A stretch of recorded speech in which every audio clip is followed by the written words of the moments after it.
स्वागत है आप सभी का दूरदर्शन समाचार आप देख रहे हैं और मॉर्निंग प्राइम टाइम लेकर हाजिर हूं मैं कृतिका नया सवेरा के साथ। और नया सवेरा में आज हम बात करेंगे देश दुनिया से जुड़ी तमाम बड़ी और छोटी खबरों की, जिसमें मुख्य तौर पर बात होगी मॉनसून को लेकर, क्योंकि मॉनसून जो कहीं कहीं पर राहत लेकर आया है, लेकिन कहीं कहीं पर आफत भी मॉनसून बनता हुआ नजर आ रहा है। और कौन कौन सी जगह पर राहत और किस किस जगह पर आफत बन रही है उस पर विस्तार से जानेंगे। और अगले 1 घंटे में और भी तमाम खबरों का रुख करेंगे, लेकिन अगले इस 1 घंटे में मेरे साथ स्टूडियो में मेरा साथ देंगी मेरी सहयोगी आंचल। सुप्रभात आंचल। शुक्रिया कृतिका। तो जिस तरह से कृतिका ने कहा कि मॉनसून को लेकर तो करेंगे चर्चा, लेकिन चर्चा होगी संसद में चल रहे बजट सत्र पर भी। और जो 3 दिवसीय दौरे पर वियतनाम के प्रधानमंत्री भारत पहुंचे हैं, आज किन तमाम समझौतों पर होंगे हस्ताक्षर और किस तरह से द्विपक्षीय वार्ताएं रहने वाली है, इस पर डालेंगे नजर। लेकिन सबसे पहले रुख करते हैं इस वक्त की सुर्खियों का। कुछ घंटे की बारिश में ही पानी पानी हुई दिल्ली, पौष इलाके भी तालाब में तब्दील। राजधानी के सभी स्कूल बंद, सड़क से एयरपोर्ट तक चरमराई व्यवस्था। आज भी भारी बारिश की चेतावनी।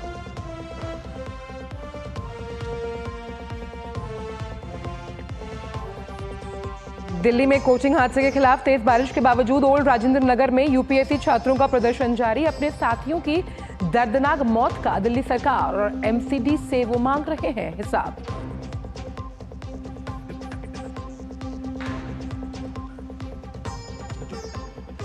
केदार घाटी में पैदल मार्ग ध्वस्त होने से फंसे करीब 200 यात्री, सभी सुरक्षित। जबकि टिहरी में बादल फटने से 2 लोगों की मौत। मुख्यमंत्री धामी की अपील, बहुत जरूरी होने पर ही घरों से निकले लोग।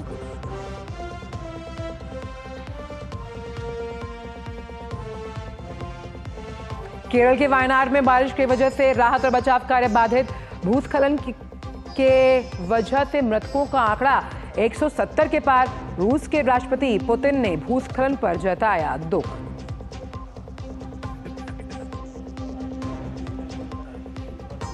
प्रधानमंत्री नरेंद्र मोदी आज वियतनाम के प्रधानमंत्री फाम मिन चिन के साथ करेंगे द्विपक्षीय वार्ता। फाम मिन चिन राष्ट्रपति और उपराष्ट्रपति से भी करेंगे मुलाकात।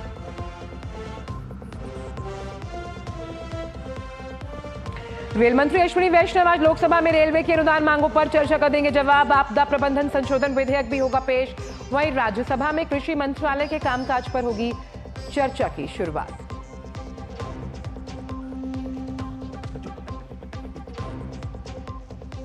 अंतर्राष्ट्रीय खबरों में संयुक्त राष्ट्र सुरक्षा परिषद ने हमास प्रमुख इस्माइल हानिया की हत्या के बाद पश्चिम एशिया में बढ़े तनाव को रोकने के लिए कूटनीतिक प्रयास बढ़ाने का किया आह्वान। ईरान की इजराइल पर प्रतिबंध लगाने की मांग।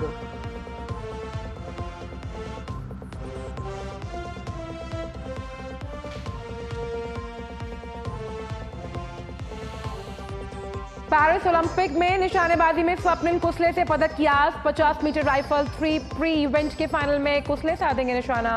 हॉकी में भारत का सामना बेल्जियम से आज।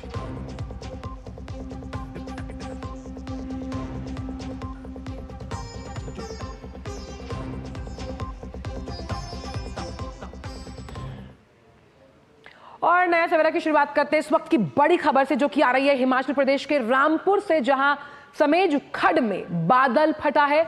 19 लोगों के लापता होने की खबर है और डीसीएसपी घटनास्थल के लिए फिलहाल रवाना हो चुके हैं। वहीं एसडीआरएफ टीम को भी घटनास्थल के लिए रवाना किया गया। रामपुर क्षेत्र के झाखड़ी में समेज खड्ड नाम का जो हाइड्रो प्रोजेक्ट है, उसके नजदीक बादल फटा है और एनडीएसआरएफ की टीम, पुलिस, रेस्क्यू दल घटनास्थल के लिए रवाना हो चुके हैं। एसडीएम रामपुर निशांत तोमर घटनास्थल पर पहुंच रहे हैं। सड़क कई जगह बंद होने की वजह से 2 किलोमीटर पैदल ही उपकरणों के साथ घटनास्थल पर पहुंचने के लिए प्रयास किए जा रहे हैं। और इस लिहाज से बड़ी खबर हिमाचल प्रदेश में, जहां रामपुर में ये बड़ा हादसा सामने आया है। समेज खड्ड में बादल फटा है, 19 लोग लापता हैं और एसडीआरएफ की टीम घटनास्थल के लिए रवाना की जा चुकी है। एसडीआरएफ की टीम भी घटनास्थल के लिए रवाना है और समेज खड्ड में हाइड्रो प्रोजेक्ट के नजदीक ये बादल फटने की घटना सामने आई है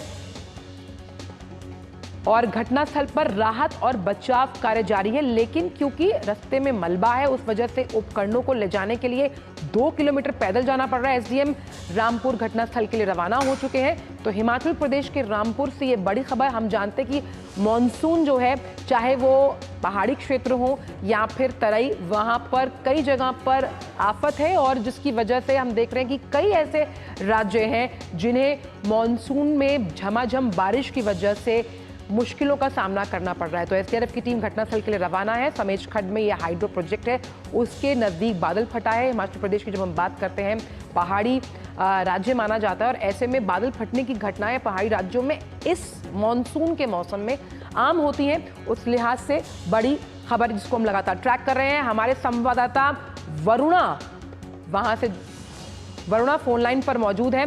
वरुणा, क्या ताजा जानकारी है? ये जो हाइड्रो प्रोजेक्ट है उसके पास बादल फटा है, रेस्क्यू ऑपरेशन जो इस वक्त चालू है, अभी क्या ताजा हालात हैं?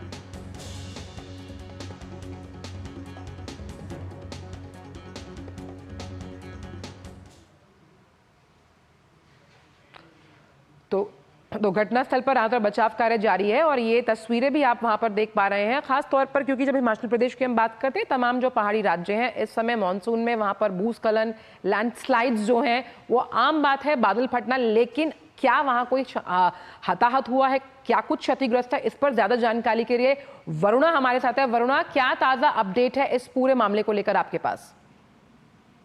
बिल्कुल, आंचल प्रदेश में जिस तरह से मानसून रफ्तार पकड़ रहा है, आपदा का दौर भी शुरू हो गया है। एक के बाद एक हिमाचल प्रदेश में बादल फटने की घटनाएं जो हैं वो सामने आ रही है। अगर अभी हम बात करें तो ये जो रामपुर क्षेत्र में बादल फटा है, जल विद्युत परियोजना के वहां पर एक भवन था जिसमें 19 लोगों के लापता होने की जानकारी है, जिनका तलाशी अभियान जो है वो अभी चल रहा है। एसडीआरएफ की टीम, आईटीबीपी की टीम, स्पेशल जो है टुकड़ियां रेस्क्यू दल तो सभी वहां के लिए रवाना हो गए हैं। एम्बुलेंस सहित सभी आधारभूत सुविधाएं जो है वो रेस्क्यू ऑपरेशन शामिल की गई। फिलहाल जो है वहां पर बहुत लैंडस्लाइड होने की वजह से रास्ता बहुत खराब होने की वजह से 2 किलोमीटर तक का सफर जो है रेस्क्यू टीम को पैदल सफर जो है तय करना पड़ता है, थोड़ा लंबा समय है घटना तक पहुंचने के लिए। आंचल जी वरुणा, और साफ तौर पर अगर देखा जाए, समेज खड्ड जो कि रामपुर में आता है, जिसके पास ये हाइड्रो प्रोजेक्ट चल रहा है, इसकी भौगोलिक स्थिति को अगर समझने की कोशिश करें और वो आप साझा कर पाए।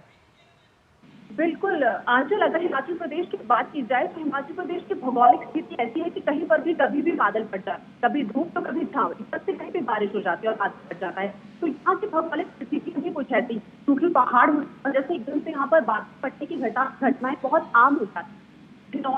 रामपुर सारा इलाका है, यहाँ पर कभी बादल फटने की घटना जो है वो हो सकती है। जी वरुणा, लगातार आपसे हम अपडेट्स लेते रहेंगे। फिलहाल इन तमाम जानकारियों को डीडी न्यूज से साझा करने के लिए बहुत बहुत शुक्रिया। तो समेज खड्ड हिमाचल प्रदेश के रामपुर में आता है, जहां पर हाइड्रो प्रोजेक्ट चल रहा है। जिस तरह से हमने आपको जानकारी दी, वहां बादल फटा है, एसडीआरएफ की टीम वहां रवाना हो चुकी है और रेस्क्यू ऑपरेशन या फिर हम कहें ये जो बचाव अभियान है वो भी जारी है। 19 लोगों के क्योंकि लापता होने की खबर है, उस लिहाज से लगातार जो एसडीआरएफ की टीम है वहां पहुंच रही है, एसडीएम वहां पहुंचने वाले हैं। उम्मीद करते हैं कि ये जो रेस्क्यू का ऑपरेशन है इसे और मिशन मोड में लाया जाएगा।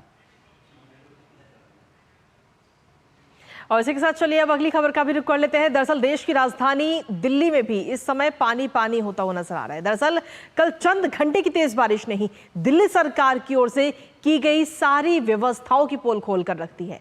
सड़कों पर सैलाब जैसा नजारा था, कई जगहों पर जलभराव से ट्रैफिक जाम की स्थिति बन गई, तो वहीं भारी बारिश से फ्लाइट्स के आवागमन पर भी काफी असर पड़ा है। करीब 10 फ्लाइट्स का रूट जो है उसे डाइवर्ट किया गया। इसके साथ ही सभी प्रमुख एयरलाइंस ने पैसेंजर्स के लिए एडवाइजरी भी जारी की है। मौसम के पूर्वानुमान को देखते हुए दिल्ली सरकार की तरफ से आज सभी सरकारी और प्राइवेट स्कूलों को बंद रखा गया है। जब इतनी ही बारिश में देश की राजधानी का ये हाल हुआ है तो फिर फिक्र इस बात की है कि आज अगर भारी बारिश हो गई तो क्या हाल होगा। हालांकि उपराज्यपाल वीके सक्सेना ने दिल्ली में जारी भारी बारिश के मद्देनजर सभी अधिकारियों को सतर्क रहने के लिए भी आगाह किया है। आमतौर पर लोगों को न्यूनतम असुविधा सुनिश्चित करने के अलावा उन्हें कोचिंग सेंटरों सहित जलभराव की संभावना वाले स्थानों पर मुद्दों को विशेष रूप से संबोधित करने की सलाह दी गई। तो ये 2 तस्वीरें आपको दिखा रहे हैं बीती रात की। ये दोनों तस्वीरें हैं जब कई घंटों का लंबा जाम भी लगा। चंद घंटे की बारिश हुई थी और उस बारिश से ही दिल्ली में अधिकतर जगहों पर सैलाब जैसा नज़ारा देखने को मिला था। और दो तस्वीरें इस वक्त आपको दिखा रहे हैं। पहली तस्वीर में जो जाम जैसी स्थिति जब बनी पानी भरने की वजह से, जल भराव की वजह से, और वहीं दूसरी तस्वीर में आपको दिखा रहे हैं कि दिल्ली में ही एक जगह पर एक जगह पर दीवार गिर गई जिसके बराबर में कई सारी गाड़ियां खड़ी हुई थी और वो इसका शिकार हो गई। तो एक तरफ तेज बारिश दिल्ली को परेशान कर रही है, वहीं दूसरी तरफ कोचिंग हादसे की टीस अभी भी लोगों के दिलों में है। ये देखकर दिल दहल जाता है कि यूपीएससी के छात्र बारिश में भीगते हुए ओल्ड राजेंद्र नगर में धरना दे रहे हैं। जी हां, दिल्ली कोचिंग हादसे में 3 छात्रों की मौत को लेकर छात्रों का प्रदर्शन जारी है। 2 दिन पहले कोचिंग संस्थान के बेसमेंट पे बने लाइब्रेरी के अंदर बारिश का पानी घुसने से 3 एस्पिरेंट्स को अपनी जान गंवानी पड़ी। इसी को लेकर छात्रों में आक्रोश है, जिसके बाद से दिल्ली के ओल्ड राजेंद्र नगर में छात्र प्रदर्शन पर बैठे हैं। छात्र कोचिंग केंद्रों में अपनी पुख्ता सुरक्षा की मांग कर रहे हैं। इस मामले में हाईकोर्ट ने कल एमसीडी को कड़ी फटकार भी लगाई है।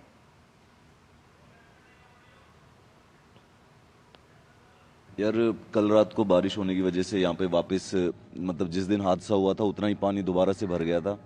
लेकिन जब बारिश होने के बाद भी पूरे रात तक बेसिकली सारे के सारे जो बच्चे थे वो यहाँ पर बैठे रहे थे। हम ये 50-60 बच्चों का ग्रुप है जो कि पूरी रात यहाँ पे बैठा हुआ है। तो हम बैठे हुए हैं, प्रोटेस्ट अभी भी ऑन है। कुछ और थोड़ा सा बेटर रिस्पॉन्स हो एडमिनिस्ट्रेशन का, ये रिक्वायरमेंट है इस समय स्टूडेंट्स की। यहाँ सर एडमिनिस्ट्रेशन आके कम्युनिकेट करता है और हम स्टूडेंट को आश्वासन देते हैं। इस टाइप की बातें करके अभी तक हमारी जितनी भी डिमांड है, कुछ पर तो हमें आश्वासन तब होता, कुछ पर तो इमीडिएट इफेक्ट दिखता। सर, सबसे बड़ी प्रॉब्लम यहाँ ड्रेनेज सिस्टम की थी। तो आपने भी देखा 4 दिन के बाद भी कोई ग्राउंड लेवल पर एडमिनिस्ट्रेशन द्वारा कोई वर्क नहीं किया गया। यहाँ वही पानी की सेम स्थिति जिनकी वजह से कैजुअलिटीज़ पहले हुई थी वही बरकरार है। एडमिनिस्ट्रेशन कहता है कि प्रोटेस्ट आप बंद करो जाओ, हम आपकी डिमांड पर फ्यूचर में अमल करेंगे। हम सर कैसे मान लें? 4 दिन की बाद यथा स्थिति सेम एज इट इज़, सारी चीज़ें वही हैं।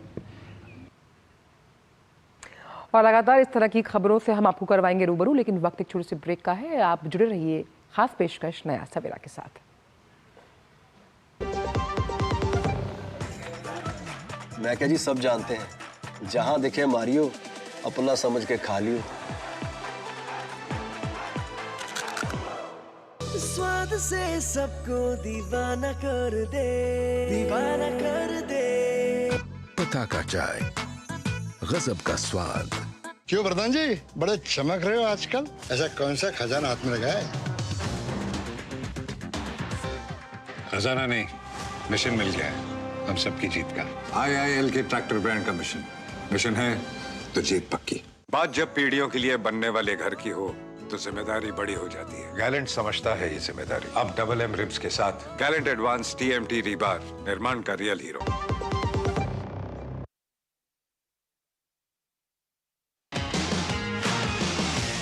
$206 देश, 10,000 से ज्यादा एथलीट, 32 खेल, 16 दिन, लक्ष्य 1 gold medal.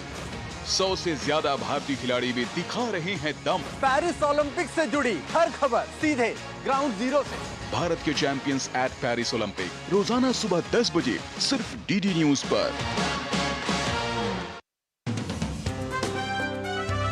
Conservation with the community by the community, ये प्रधानमंत्री जी की सोच रही है। हमने जो है पर्यटन दीदी इस कॉन्सेप्ट पे काम करना प्रारंभ किया है। ऐसे ग्लोबल साउथ देशों या साउथ देशों में इस तरह की क्षमता का संवर्धन हो। माननीय प्रधानमंत्री जी ने $10 लाख यूनेस्को को ग्रांट के रूप में देने की घोषणा उसमें की।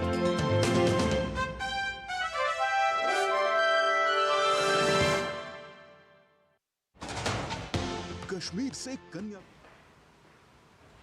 और ब्रेक के बाद सभी का स्वागत है। जिस तरह से हम मॉनसून को लेकर चर्चा कर रहे हैं, इसकी जानकारी देने के लिए हमारे ग्राउंड रिपोर्टर्स चप्पे चप्पे पर तैनात हैं। सीधे उनका रुख करते हैं। हमारे साथ चंद्रशेखर मौजूद हैं, ओल्ड राजेंद्र नगर से। भावना नैयर हमारे साथ मौजूद हैं ITO से, और अहमदाबाद से हमारे साथ जुड़ रहे हैं पार्थ पांड्या। सबसे पहले चंद्रशेखर आपके पास आना चाहेंगे, क्योंकि हम लगातार इस पर बात कर रहे हैं कि मानसून कहीं पर आफत है और किसी के लिए राहत की खबर लेकर आया, लेकिन अगर ओल्ड राजेंद्र नगर की बात करें तो हम जानते हैं कि इसी मानसून और बारिश की वजह से 3 छात्रों को अपनी जान गंवानी पड़ी।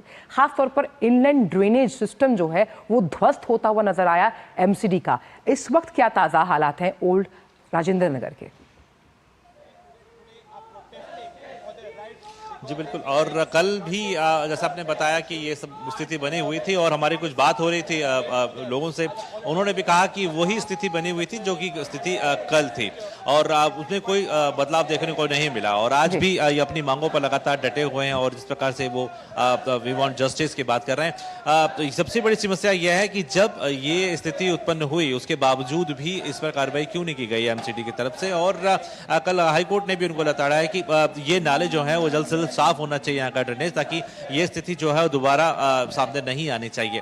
तो आज की जहां तक बात है, अभी तो यहाँ पे पानी नहीं दिख रहा है, लेकिन कल जब बारिश हुई है और उस दौरान ये जो है पूरा इलाका जो है वो दूर दूर से भरा हुआ था पानी, और ये कंधों से भी ऊपर तक पानी आ रहा था कम से कम। और ये वो जो बिल्डिंग है जहां पर उस दिन ये हादसा हुआ था, ठीक कल भी यही स्थिति वहां पर देखने को मिल रही थी। और यही मांग ये युवा भी कर रहे हैं कि उस गलती से क्या सबक लिया गया, क्या एक्शन उठाए गए, क्योंकि लगातार MCD की तरफ से और आम आदमी पार्टी की तरफ से कहा गया कि उन्होंने ड्रेनेज सिस्टम को क्लीन किया है, डिसिल्टिंग की है, और वो इस गलती से सबक लेते हुए अब पूरे तरीके से इस पूरे इलाके को में जो नालों की सफाई है उसको करेंगे। साथ ही साथ कोचिंग संस्थान जो है उनमें भी जो प्रबंधन के जो भी नियम है, कानून है, उनका तरीके से पालन करेंगे। लेकिन इसके बावजूद भी कल जो स्थिति बनी है उससे ये छात्र पूरे तरीके से घबराए हुए हैं कि ये स्थिति अगर इसी तरीके से बनी रही तो उनके जो एजिटेशन वो बैठे हुए हैं, जिस प्रकार से वो धरना प्रदर्शन कर रहे हैं, तो उसका क्या फायदा उनको होने वाला है। क्योंकि एक तरफ तो कल भी ये मिलकर आए हैं आतिशी से और तमाम जो MCD कमिश्नर है उनसे मिलकर के आए हैं, तो उसके बावजूद भी जब उनको बताया गया कि वो इन चीजों पर ध्यान देंगे और इस पे कड़ी कार्रवाई करेंगे और एक नियमावली भी बनाएंगे और उसका पालन भी कराया जाएगा, लेकिन उसके बावजूद जो कल स्थिति हुई है इससे तो साफ साफ तो दिखता है कि जो खोखले वादे किए गए हैं वो पूरी तरीके से देखने को मिलता है कि वो पूरे नहीं किए गए हैं। क्योंकि जो स्थिति कल उत्पन्न हुई है पानी को लेकर के, निश्चित तौर पर ये युवा जो है उससे घबराए हुए हैं। ठीक है चंद्रशेखर, आपके पास में वापस आएंगे। इस वक्त तो भावना भी हमारे साथ लगातार बनी हुई हमारी सहयोगी। भावना, अगर देखा जाए तो दिल्ली में ITO पर कल काफी लंबा जाम की तस्वीरें हम लोगों ने देखी हैं कल देर रात। साथ ही वहां पर पानी की समस्या भी काफी ज्यादा, जब चंद घंटों की बारिश हुई तो उसी में पानी लबालब हमें देखने को मिला था। फिलहाल अभी वहां पर क्या कुछ स्थिति है? कृतिका, अगर आज की बात करें तो दिल्ली का मौसम आज सुहावना नजर आ रहा है, लेकिन अगर कल रात की बात करें तो कल इतनी झमाझम बारिश हुई, जुलाई के आखिरी दिन था ये महीने का, और इतनी बारिश हुई कि पूरे महीने का कोटा ही समझो कि पूरा नजर आया। क्योंकि पिछले कई दिनों से जो दिल्ली वासी हैं वो बहुत ही उमस की भरी गर्मी का सामना कर रहे हैं। लेकिन आज की बात करें तो मौसम सुहावना है। मैक्सिमम टेम्परेचर 33 डिग्री कहा गया है और मिनिमम टेम्परेचर 27 डिग्री कहा गया है। दिल्ली में अभी जो हालात हैं उसमें हल्की से मध्यम बारिश आज हो सकती है, उसके साथ साथ बादल छाए रहने की भी उम्मीद है। अगर अगस्त की बात करें तो मौसम विभाग ने कहा है कि शुरुआत जो है अगस्त का वो थोड़ा आरामदायक जरूर रहेगा, लेकिन मौसम जो है वो सुहावना रहेंगे। आज भी बारिश होने की उम्मीद है। साथ ही साथ अगर ITO की बात करें तो अभी जो है यातायात जो है बिल्कुल सुचारू रूप से चल रहा है। लेकिन कल रात की बात करें तो करीब 1 घंटे में 100 मिलीमीटर बारिश हुई कृतिका, और 100 मिलीमीटर बारिश को मौसम विभाग बादल फटने की कैटेगरी में लेकर आता है। अगर आज की बात करें तो स्कूल कॉलेज जो है वो बंद कर दिए गए हैं और अभी जो है परिचालन बिल्कुल स्मूथ है।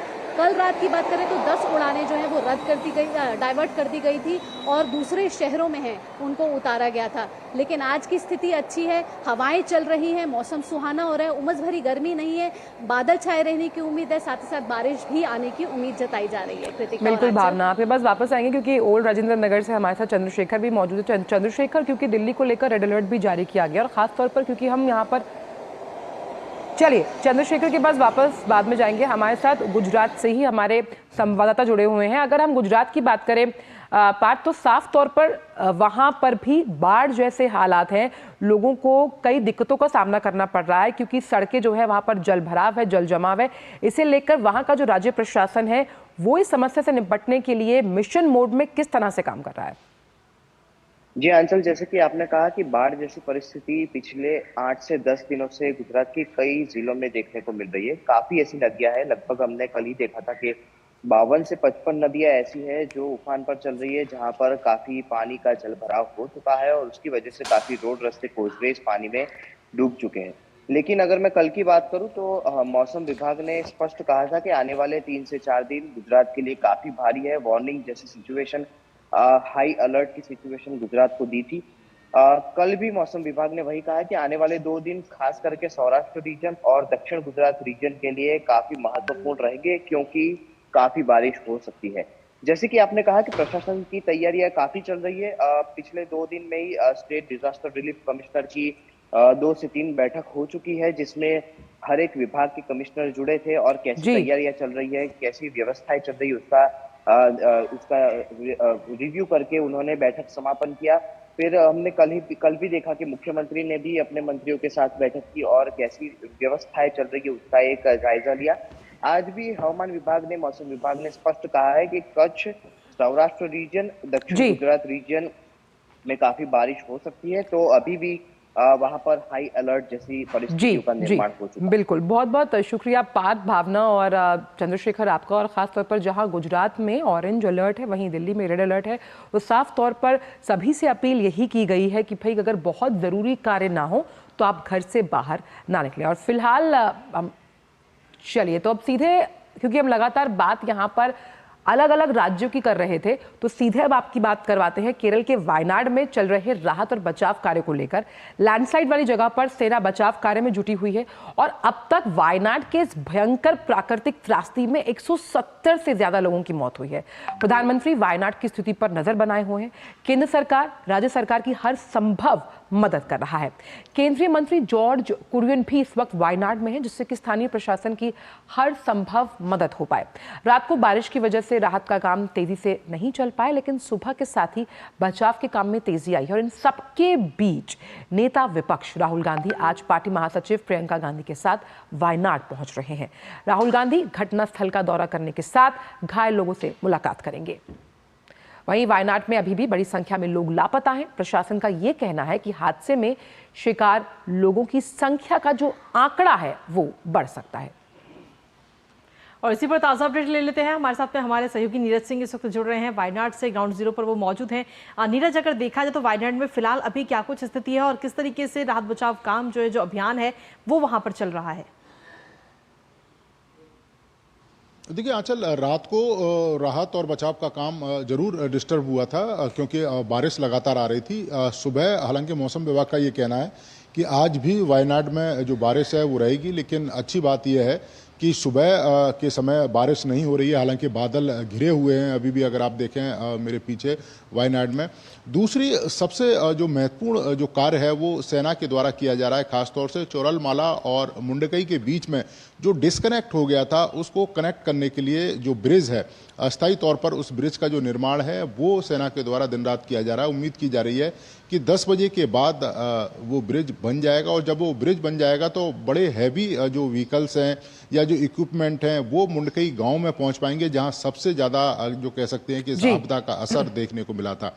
अभी आप देखें कि 170 से ज़्यादा की जो बॉडी हैं वो मिल चुकी हैं। हालांकि बॉडी पार्ट्स भी बड़ी संख्या में मिले हैं, 91 के करीब बॉडी पार्ट्स मिले हैं, तो आप समझ सकती हैं कि जो मौत का आंकड़ा है वो काफ़ी ज़्यादा हो सकता है। और दूसरी सबसे बड़ी बात है कि अभी तक जो रेस्क्यू में जिन लोगों को जिनकी जो बॉडी रिकवर की गई है वो आप समझ सकते हैं कि या तो वो ऊपरी सतह पर ही मौजूद थी, क्योंकि जो बड़े जो इक्विपमेंट हैं वो अभी घटनास्थल पर नहीं पहुंच पाए हैं, जिसकी वजह से कम से कम 4-4, 5-5 फीट ऊंची जो मिट्टी है वो जम गई है, उसके अंदर भी काफ़ी सारे लोग जमा हो सकते हैं। इसके अलावा जिस समय बाढ़ का पानी आया था उस समय काफ़ी तेजी से बहाव था, उसमें भी बहुत सारे लोग बह के चले गए। तो ये एक बड़ी आपदा है और तमाम एनडीआरएफ के लोग हैं, सेना के लोग हैं, इसके बिल्कुल अलावा बड़ी आपदा है, लोकल इसलिए जो स्थानीय केरल लोग जो है हैं, वो शोक बड़ी में डूबा है। कह सकते हैं कि राजकीय दिन रात शोक भी है। इसी वजह से आपके पास वापस आएंगे अगले बुलेटिन में नीरज, और इन तमाम जानकारियों पर और ताज़ा अपडेट लेंगे। बहुत बहुत शुक्रिया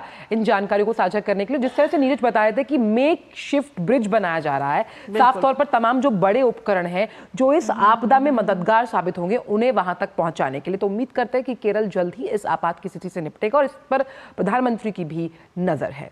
बिल्कुल, और इसी के साथ खबरों में आगे बढ़ेंगे, लेकिन उससे पहले वक्त एक छोटे से ब्रेक का हो गया है। ब्रेक के उस पर आपको बताएंगे उत्तराखंड में बारिश किस तरीके से कहर बरत पा रही है। बात जब पीढ़ियों के लिए बनने वाले घर की हो तो जिम्मेदारी बड़ी हो जाती है। गैलेंट समझता है ये जिम्मेदारी। अब डबल एम रिब्स के साथ गैलेंट एडवांस टीएमटी रीबार, निर्माण का रियल हीरो। ए संभाल कर, हाँ, आई मारो पप्पा फॉरेन थी लाई आव्यो। हाँ, सत्यानाश, भाई नुकसान कैसा भरेगा तुम? स्टॉक मार्केट में भी रिस्क उतना ही लें जितने की कैपेसिटी और रिस्क की जानकारी हो। ऑप्शंस ट्रेडिंग बहुत सोच समझ कर करें। अरे वाह दिकरा, एकदम बराबर। रिस्क समझ कर लेने का। सोच कर समझ कर इन्वेस्ट कर। और ब्रेक के बाद एक बार फिर से स्वागत आप सभी का। खबरों में आगे बढ़ते हुए मानसून को लेकर अब बात करते हैं उत्तराखंड की, जहां से बड़ी खबर इस वक्त सामने आई है। यहां भारी बारिश के कारण केदारनाथ मार्ग में भीमवली चौकी से 70 किलोमीटर आगे का जो पूरा रास्ता है वो इस वक्त क्षतिग्रस्त हो चुका है, जिसकी वजह से करीब 200 यात्री वहां पर फंस चुके हैं। हालांकि एहतियात के तौर पर उन्हें GMVN गेस्ट हाउस और पुलिस चौकी में ठहराया गया है। रुद्रप्रयाग में जिला आपातकालीन परिचालन केंद्र से जो जानकारी मिली है उसके अनुसार कोई भी अप्रिय घटना वहां पर घटित नहीं हुई है और लिहाजा किसी भी तरह की भ्रामक खबरों से बचने की भी अपील लोगों से की गई है। वहीं बीती कल रात 10 बजे की ये घटना है। इसके अलावा मौसम विभाग की ओर से जारी किए गए रेड अलर्ट के चलते और आयुक्त गढ़वाल मंडल की ओर से दिए गए निर्देशों के अनुसार चारधाम यात्रियों की सुरक्षा के लिए जिलाधिकारी अपने स्तर से निर्णय लेंगे। हरिद्वार और ऋषिकेश में स्थित रजिस्ट्रेशन सेंटर में आज रजिस्ट्रेशन की प्रक्रिया स्थगित रहेगी। इन सभी के बीच रुद्रप्रयाग के सोनप्रयाग में भारी बारिश के चलते नदी का जलस्तर भी बढ़ गया है।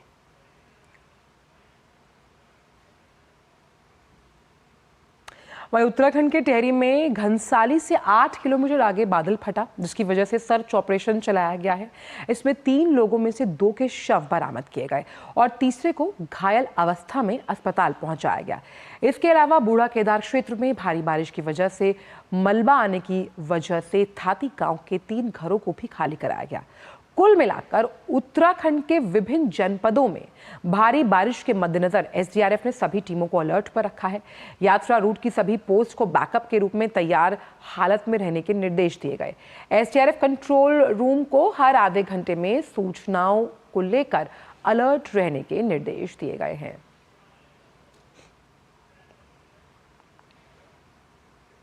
वहीं उत्तराखंड के ताजा हालातों की समीक्षा के लिए मुख्यमंत्री पुष्कर सिंह धामी ने आपदा प्रबंधन सचिव से फोन पर बात की है। अतिवृष्टि से प्रभावित क्षेत्रों और राहत बचाव कार्यों की जानकारी उन्होंने ली। मुख्यमंत्री के निर्देशों के अनुरूप जिला प्रशासन, एनडीआरएफ और एसडीआरएफ की टीमों को अलर्ट पर रखा गया है। श्री केदारनाथ धाम की यात्रा कर रहे श्रद्धालुओं को सुरक्षित स्थान पर भी पहुंचा दिया गया। आपदा की दृष्टि से राज्य में जो संवेदनशील क्षेत्र हैं उनकी मॉनिटरिंग सीएम खुद कर रहे हैं और अधिकारियों के साथ लगातार संपर्क में भी हैं। मुख्यमंत्री ने लोगों से अपील की है कि जरूरी कार्य होने पर ही घरों से बाहर निकलें। इन सब के बीच देहरादून और पौड़ी गढ़वाल जिलों में आज भी 12वीं तक के सभी स्कूलों में छुट्टी की घोषणा की गई है।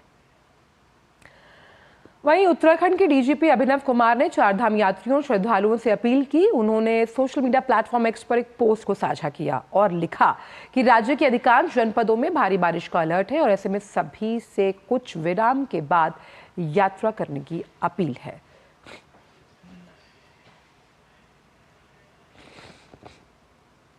और इसी बीच नया सवेरा में वक्त एक छोटे से ब्रेक का होगा, कहीं मत जाएगा क्योंकि ब्रेक के उस पर आपको बताएंगे कि आज संसद में क्या कुछ विधायी कामकाज होने वाला है। रुकते हैं एक छोटे से ब्रेक के लिए।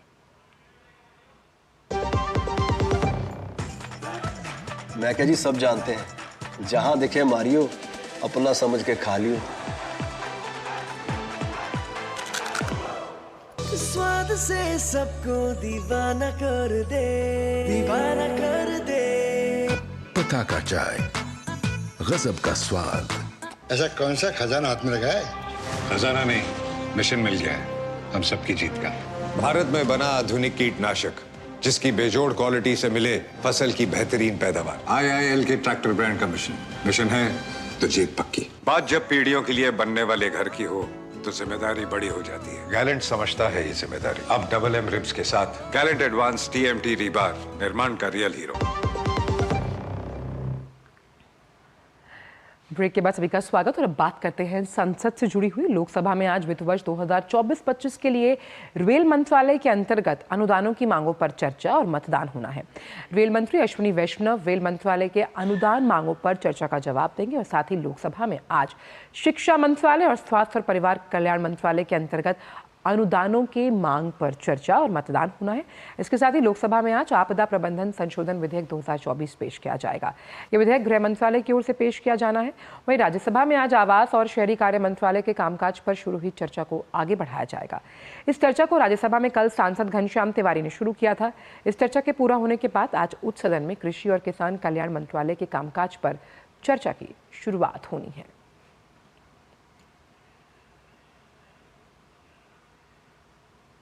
और इसी पर ताज़ा अपडेट ले लेते हैं। हमारे साथ में हमारे सहयोगी राजेश राज इस वक्त जुड़ रहे हैं तमाम जानकारी देने के लिए। राजेश, अगर देखा जाए तो आज क्या कुछ विधायी कामकाज है वो तो हम अपने दर्शकों को बता ही चुके हैं, लेकिन साथ ही अगर देखा जाए तो हंगामे के कितने आसार आज के मुद्दों को लेकर आपको नजर आते हैं? देखिए, जिस तरीके से कल पूरी दिल्ली जो है वो हम कह सकते हैं कि भीग गई थी।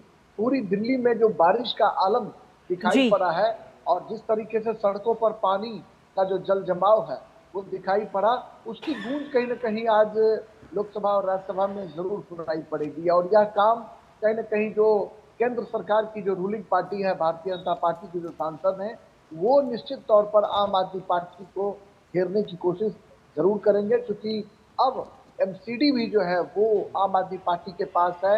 और तमाम जो हम कह सकते हैं कि जैसे कोचिंग इंस्टीट्यूट में जो घटना घटी उसके बाद भी भारतीय जनता पार्टी आक्रामक थी। धरना प्रदर्शन का काम आम आदमी पार्टी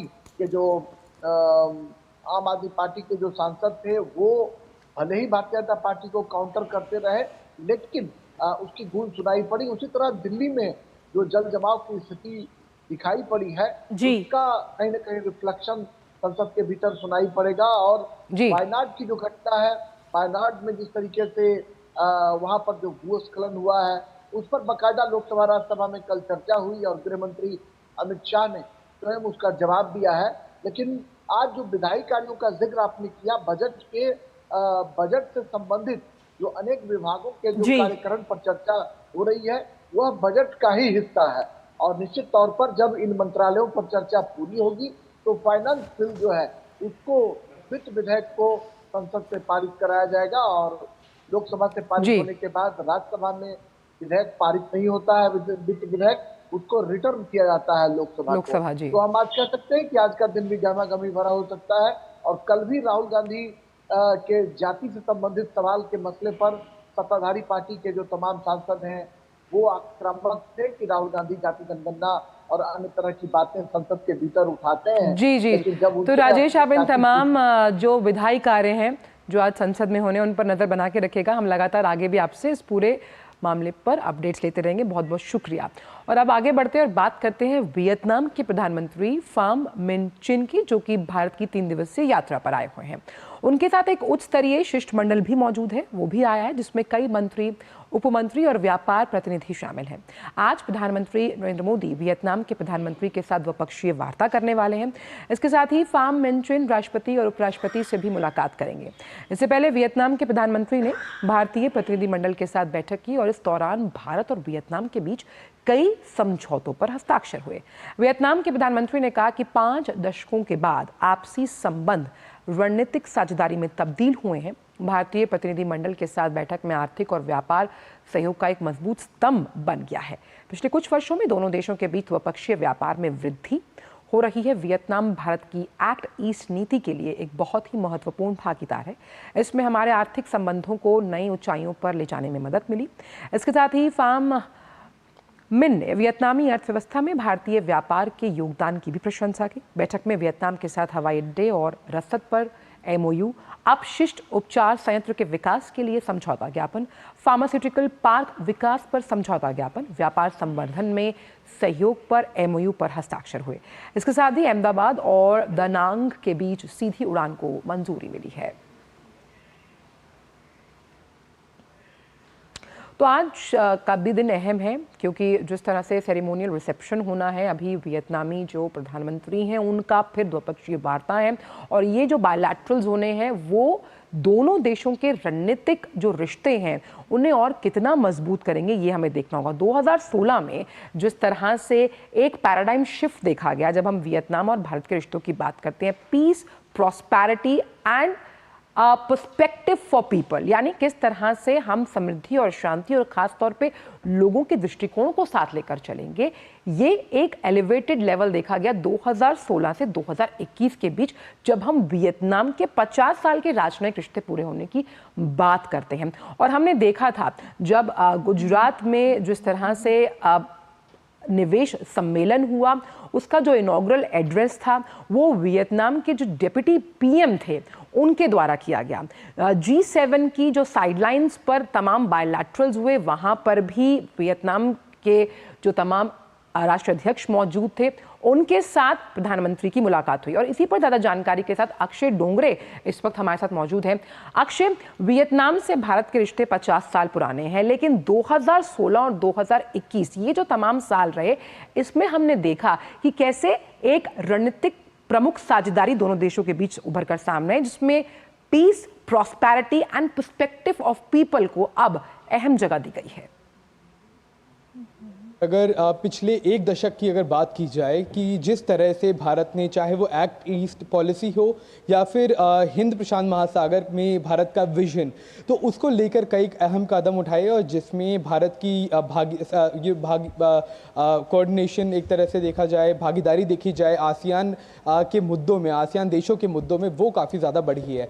इनफैक्ट अगर बात की जाए साउथ चाइना सी की, दक्षिणी चीन सागर की, तो जो भारत के मुद्दे भारतीय महासागर में है, इंडियन ओशन में है, उसी तरह के मुद्दे आसियान देशों के साउथ चाइना सी में है, जहां पर दोनों इन पार्टीज़ को कहीं ना कहीं चाइनीज़ अग्रेशन से निपटना पड़ रहा है। कई बार हमने देखा है पिछले कुछ महीनों में ही कि चाहे वो फिलीपींस के जहाज़ हो या फिर वियतनाम के, उनको कहीं ना कहीं रोकने की चीन की तरफ से पूरी कोशिश साउथ चाइना सी में की जा रही है। वही भारत की अगर बात की जाए तो भारत ने कई बार इस मुद्दे को उठाया है कि Chinese submarines Indian Ocean region में कहीं ना कहीं खतरा पैदा कर रही है। तो इस बात को लेकर एक शेयर्ड कंसर्न इन दोनों पार्टीज का है। और अगर वियतनाम की बात की जाए तो दोस्ती भरे संबंध हमेशा से रहे हैं, लेकिन उसको स्ट्रेटेजिक लेवल पर ले जाने का फैसला बेहद अहम साबित हो सकता है, क्योंकि ये दोनों ही देश मैन्युफैक्चरिंग हब की तरह देखे जाते हैं। इन दोनों देशों को आपस में एक दूसरे से सीखने के लिए बहुत कुछ है। भारत दुनिया की सबसे तेजी से बढ़ती अर्थव्यवस्था है, वही वियतनाम अगर देखा जाए तो आसियान देशों में सबसे तेजी से उभरती मैन्युफैक्चरिंग हब के तौर पर उसे देखा जा रहा है। जिस तरह से कंपनीज चाइना से निकलकर वियतनाम और भारत में आ रही है, तो जो सहभागीदारी है वो उसे बढ़ाने का काफी ज्यादा स्कोप अगली। ठीक है, फिलहाल बहुत बहुत शुक्रिया अक्षय तमाम जानकारी और अपडेट्स हमारे साथ साझा करने के लिए। और इसी के साथ चलिए अब नया सवेरा में आगे बढ़ते हैं और रुक करते हैं हमारे खास सेगमेंट का, अखबारों की सुर्खियों का।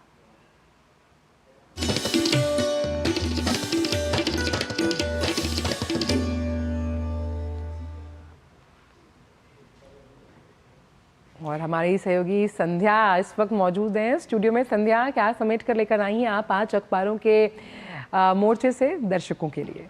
जी आंचल, अखबारों की सुर्खियों की शुरुआत कर लेते हैं राजधानी में हुई बारिश के साथ और साथ ही साथ जो कोचिंग सेंटर में हादसा हुआ है उससे जुड़ी हुई खबर, जिसे नवभारत टाइम्स अखबार ने आज पहले पेज पर प्रकाशित किया है और बताया है कि हाईकोर्ट ने किस तरह से जिम्मेदारों को कल फटकार लगाई है और लिखा है कि ऐसे में हादसा होना ही था।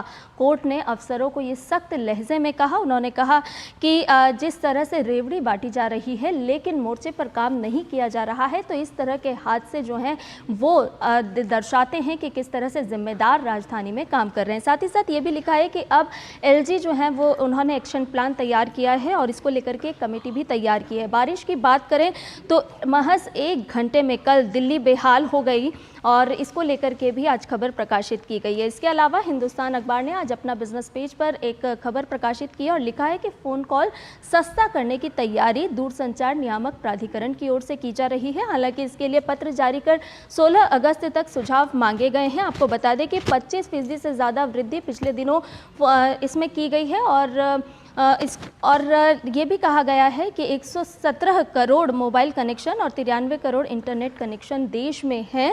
लेकिन जिस तरह से वृद्धि दर्ज की गई उसको लेकर के अब दूरसंचार नियामक प्राधिकरण जो है वो तैयारी कर रहा है। इसके अलावा एक और खबर की बात करें तो ये चीन और भारत संबंध से जुड़ी हुई खबर है, जिसे आज दैनिक जागरण अखबार ने अपने देश विदेश पेज पर प्रकाशित किया और लिखा है कि चीन के साथ संबंधों में सामान्य स्थिति बहाली के लिए LAC का सम्मान जरूरी है, ये भारत की तरफ से कहा गया है। साथ ही दोनों पक्षों ने लंबित मुद्दों के समाधान के लिए वास्तविक नियंत्रण रेखा यानी कि LAC के हालात की भी समीक्षा की। इसके अलावा एक और खबर की बात करें तो चूंकि आज वर्ल्ड लंग्स कैंसर डे है तो इसको लेकर के आज नवभारत टाइम्स ने अपने पेज पर एक खबर प्रकाशित की और बताया है कि स्मोकिंग जो लोग नहीं करते हैं उनमें भी 30% ऐसे लोग हैं जिनमें लंग्स कैंसर पाया जा रहा है। इसको लेकर के विशेषज्ञों ने बताया है कि जो प्रदूषण है वो इसकी सबसे बड़ी समस्या है, जिसकी वजह से लोग बगैर स्मोकिंग के भी इसकी जद में आ रहे हैं। और चलते चलते एक और खबर की बात कर लेते हैं जो कि बच्चों के स्वास्थ्य और सेहत से जुड़ी हुई। दरअसल एक रिपोर्ट प्रकाशित की गई है जिसमें कहा है कि जो बच्चे अल सुबह नाश्ता नहीं करते हैं वो बुझे बुझे रहते हैं, यानी कि उनमें स्टेमिना की कमी देखने को मिलती है। और भारत में ऐसे 24% बच्चे हैं जो नाश्ते से दूर हैं। तो आप अपने बच्चों को ब्रेकफास्ट ज़रूर कराइए, उनके खान पान और सेहत का ख्याल रखिए। तो अलग अलग क्षेत्रों से जुड़ी हुई आज के अखबारों में ये है खास खबरें। बहुत बहुत शुक्रिया संध्या, इन खबरों को इतनी खूबसूरती से समेटकर हमारे दर्शकों तक लाने के लिए। तो भाई जिनके बच्चे सुबह ब्रेकफास्ट नहीं करते हैं वो समझ लीजिए कि उन्हें ऊर्जावान बनाने के लिए और एनर्जेटिक रखने के लिए नाश्ता ज़रूर करवाएगा। लेकिन वक्त थोड़े से ब्रेक के उस पार आकर जानेंगे स्पोर्ट्स ट्रैक में क्या कुछ खास है आपके लिए। जुड़े रहिए नया सवेरा के साथ।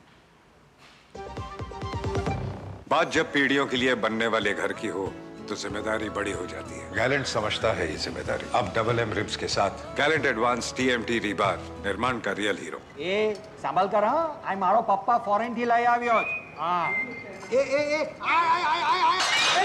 सत्यानाश भाई, नुकसान कैसा भरेगा तू? स्टॉक मार्केट में भी रिस्क उतना ही लें जितने की कैपेसिटी और रिस्क की जानकारी हो। ऑप्शंस ट्रेडिंग बहुत सोच समझ कर करें। अरे वाह दिकरा, एकदम बराबर। रिस्क समझ कर लेने का। सोच कर समझ कर इन्वेस्ट कर।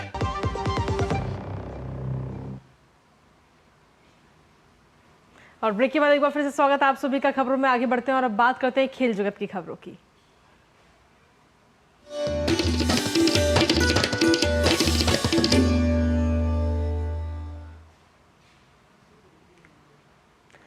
और खेल जगत की खबरों में आंचल बात कर लेते हैं पेरिस ओलंपिक से जुड़ी, जहां पेरिस ओलंपिक में आज भारत के पास निशानेबाजी में एक और पदक जीतने का मौका है। आंचल बिल्कुल, तो क्या स्वप्निल ये सपना पूरा कर पाएंगे? यानी कि भारत के स्टार निशानेबाज स्वप्निल कुसले पुरुषों की 50 मीटर 3 पोजीशन जो राइफल का फाइनल है वो खेलने वाले हैं।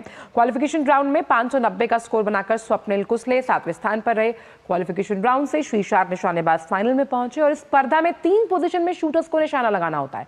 इसमें नीलिंग यानी कि झुककर, बैठकर, लेटकर या खड़े होकर निशाना लगाना होता है। स्वप्निल की नजर भारत को तीसरा पदक दिलाने पर रहेगी। तो स्वप्निल कुसले से आज भारत को बहुत उम्मीदें हैं। निशानेबाजी लगाकर क्या वो भारत की इन तमाम उम्मीदों पर खरा उतरेंगे? क्योंकि पेरिस ओलंपिक से तमाम जो मेडल्स भारत की झोली में आ रहे हैं ये भारत का सर गौरव से वैश्विक पटल पर ऊंचा कर रहे हैं। तो बिल्कुल स्वप्निल कुसले से आज भारत को काफ़ी उम्मीदें हैं। पेरिस ओलंपिक में भारत के पास अब निशानेबाजी में एक और पदक जीतने का आज अहम मौका है और कई सारी उम्मीदें हैं इस वक्त स्वप्निल कुसले से। 50 मीटर राइफल 3 पोजीशन का आज वो फाइनल खेलते हुए नजर आएंगे। और पेरिस ओलंपिक पर ज़्यादा बात करने के लिए हमारे साथ संवाददाता मुकेश शुक्ला जुड़ गए हैं। मुकेश, आज कौन कौन से मुकाबले होंगे जिस पर होंगी निगाहें, और साथ ही साथ शूटिंग में स्वप्निल फाइनल्स में होंगे तो क्या एक और पदक की उम्मीद कर सकता है भारत?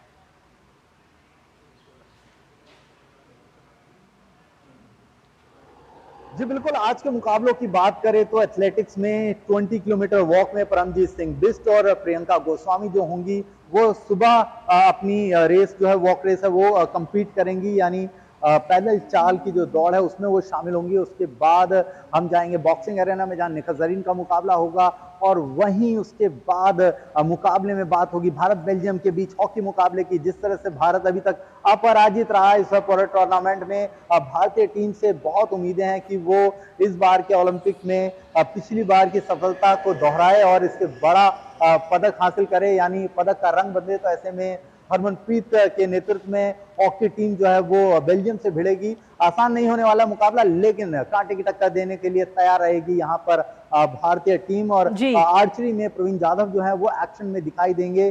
बैडमिंटन में भी कुछ मुकाबले हमें देखने को मिलेंगे जहां पर हमारे खिलाड़ी एक बार फिर से मुकाबले में उतरेंगे। तो बहुत अच्छा मुकाबला इस बार देखने को मिलता है और सब प्री क्वार्टर फाइनल के आसपास अब पहुंचने वाले हैं। तो ऐसे में यहां से हमें अच्छे रिजल्ट्स के लिए उम्मीद करनी पड़ेगी, और जैसे जैसे ये अपने परफॉर्मेंस को आगे बढ़ाएंगे, जीत के सिलसिले को आगे बढ़ाएंगे, तो भारत पदक की जो फहरिस्त में पहुंचने के लिए शामिल हो जाएगा।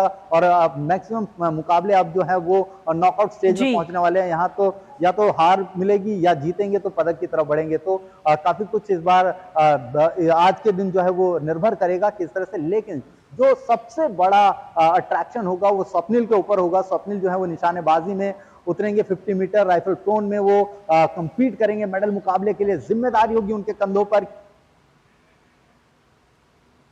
वहीं अगर मुकेश देखा जाए तो भारतीय हॉकी टीम ने अब तक काफी बेहतर प्रदर्शन किया है, और उस हिसाब से क्या खास रणनीति बनाकर उतरेगा भारत आज बेल्जियम के खिलाफ? जी बिल्कुल, अगर आप स्पेशली अगर हॉकी की बात करते हैं और भारतीय हॉकी को देखते हैं जिस तरह से निखर करके आई है, और हॉकी टीम ने जिस तरह से प्रदर्शन किया है इस ओलंपिक में, आते ही उन्होंने धमाल मचाया और अपना पहला मुकाबला जीता। उसके बाद अर्जेंटीना के साथ मुकाबले में हरमनप्रीत सिंह ने जिस तरह से बाउंस बैक दिलाया, अर्जेंटीना के किले में सेंध लगाई और आखिरी मिनट में गोल लगा करके उन्होंने वो ड्रॉ कराया। उसके बाद हमने आयरलैंड को हराया 2-0 से, वहां पर भी उनकी भूमिका बहुत शानदार रही। इसके बाद बेल्जियम के साथ कड़ा मुकाबला है जिसका 2018 से और 2022 तक देखें तो शानदार सफर रहा। उन्होंने ओलंपिक का गोल्ड मेडल जीता, वर्ल्ड कप जीता, उसके साथ साथ उन्होंने FIH प्रो लीग जीती। तो एक उनका अच्छा खासा डोमिनेशन, और बेल्जियम की टीम बिल्कुल हल्के में नहीं ले सकते। अगर हरमनप्रीत कंपनी अगर उनको स्पेशली कुछ अच्छा प्लान करना होगा, मनप्रीत को भी अच्छा उसमें परफॉर्म करना होगा। गोलकीपर श्रीजेश की जो भूमिका है वो बढ़ जाती है, क्योंकि ये उनका आखिरी हॉकी है, इंटरनेशनल हॉकी अगर वो खेल रहे हैं तो ये उनका आखिरी ओलंपिक भी ऑलरेडी वो रिटायरमेंट की घोषणा कर चुके हैं। तो यहाँ पर श्रीजेश से उम्मीदें होंगी कि वो टीम में कुछ अलग से प्लान करके, जिस तरह से अक्सर टीम के साथ रहते हैं, तो बेल्जियम को हराना है तो आपका स्ट्रॉन्ग एक प्लान होना होगा और बेल्जियम के लिए एक स्ट्रॉन्ग और डिफरेंट स्ट्रैटेजी होनी होगी। तो बहुत अच्छा मुकाबला देखने को मिल सकता है, क्योंकि हॉकी में पिछले तीनों मुकाबलों में शानदार मैच देखने को मिला।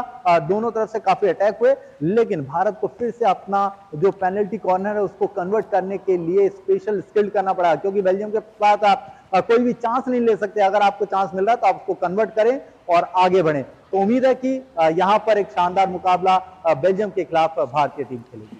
बहुत बहुत शुक्रिया मुकेश, पेरिस ओलंपिक की ही तमाम जानकारियाँ साझा करने का। और हम उम्मीद करते हैं कि भारत की झोली में दनादन मेडल्स आते रहे। लेकिन नया सेवरा में अब बात करते हैं मिजाजे मौसम से जुड़ी हुई।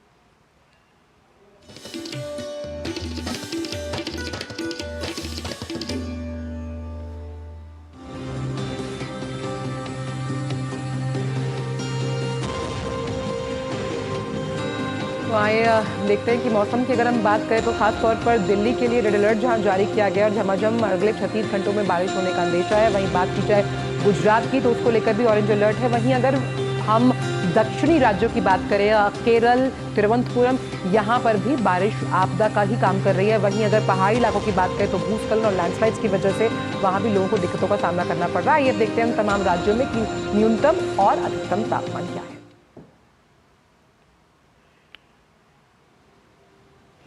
और जिस तरीके से देखा जाए तो 15 अगस्त यानी हमारी आज़ादी का ये पर्व है, और जो कि बस अब कुछ दिनों में आने ही वाला है। और इसके साथ ही अब एक और अभियान जुड़ गया है, जो है हर घर तिरंगा अभियान। बिल्कुल, और पिछले कुछ वर्षों से पूरे देश में हर घर तिरंगा अभियान के लिए सबका जोश हाई रहता है और आइए इस बार 13 से 15 अगस्त तक फिर एक बार देश में हर घर तिरंगा अभियान को सफल बनाएं, अपने घर पर तिरंगे को फहराएं। और इसी के साथ चलिए मुझे और मेरी सहयोगी आंचल और हमारी पूरी टीम को दीजिए अनुमति। नमस्कार। नमस्कार।